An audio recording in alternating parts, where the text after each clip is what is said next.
এক জঙ্গলে এক ছোট্ট টুনি বাস করত। সে ছিল খুবই একা। তার কোনো ঘর বাড়িও ছিল না। সে গাছে গাছে ঘুরে বেড়াতো। কিন্তু এরপরে আসতে চলল বর্ষা। তাই টুনি ভাবলো, আরে, আমি একটা কথা তো ভুলেই গেছি। এরপর তো বর্ষাকাল আসবে। আরে বর্ষাকালে ভিজে আমি তো মরেও যেতে পারি। তার থেকে ভালো এই বর্ষাটা আমি মাসির কাছে থেকে যাই। এরপর ছোট্ট টুনিটি তার মাসির বাড়ির দিকে রওনা দেয়। আরে টুনি, তুই অনেকদিন পর এলি যে। কেমন আছিস বল, কি খবর? আমি ভালো আছি মাসি, কিন্তু আমার কাছে তো কোনো ঘর নেই। আর এবারে বর্ষাকাল আসছে। তোমার কাছে আমাকে কিছুদিন রাখবে এই বর্ষাকালটাতে? হ্যাঁ, তোকে তো আমি রাখতেই পারি, কিন্তু কি করব বল? দেখছিস তো আমারও এইটুকু ঘর, তোকে আমি কি করে রাখি বল? তাই তুই অন্য কোথাও একটু ব্যবস্থা করে দেখ। ঠিক আছে মাসি, আমি তাহলে আসছি। দেখি অন্য কোথাও যদি কিছু ব্যবস্থা করতে পারি তো।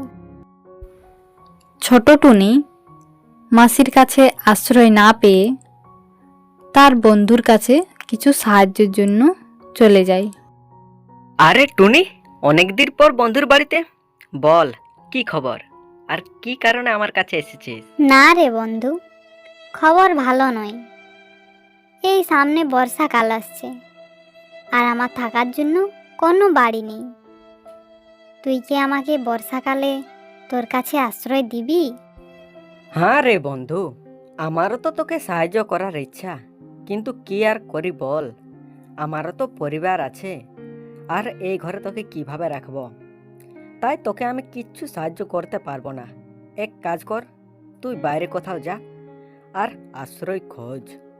ঠিক আছে বন্ধু, তাহলে আমি আসি রে। ছোট্ট টনি তার বন্ধুর কাছ থেকেও কিছু সাহায্য পেল না এবং মনের দুঃখে সে গভীর জঙ্গলের দিকে চলে গেল। আর একটা গাছের ডালে বসে সে ভাবতে থাকলো, আমাকে তো কেউ সাহায্য করলো না। এই বর্ষায় কি যে করি। আরে, এ তো বাঁশ বাগান। এই বাঁশ দিয়েও তো ঘর তৈরি করা যেতে পারে। তাহলে আমি এই বাঁশ দিয়েই একটা ঘর তৈরি করব। এরপর ছোট্ট টুনিটি ওই বাঁশের বাগানে চলে গেল। সেখানে বাঁশ কেটে বয়ে নিয়ে গিয়ে সে ঘর বানাতে লাগলো। আস্তে আস্তে তার ঘরটি তৈরি হয়ে গেল, আর দেখতেও অনেক সুন্দর একটি ঘর। এবার বর্ষাকাল চলে এলো। বর্ষাকালে জঙ্গলের অনেক পাখির ঘর ভেঙে গেল, কিন্তু ওই ছোট্ট টুনির ঘরটি ছিল অনেক শক্ত, তাই সেই ছোট্ট টুনির ঘর ভাঙল না। এরপর অনেক দিন কেটে যায়। ছোট্ট টুনি পাখির ওই বাঁশের ঘর অটুট থেকে যায়। গ্রীষ্ম বর্ষাতে ওই বাঁশের ঘরে কিচ্ছুটি হয় না, আর ওই বাঁশের ঘরে ছোট্ট টুনি সুখে শান্তিতে দিনের পর দিন কাটাতে লাগলো।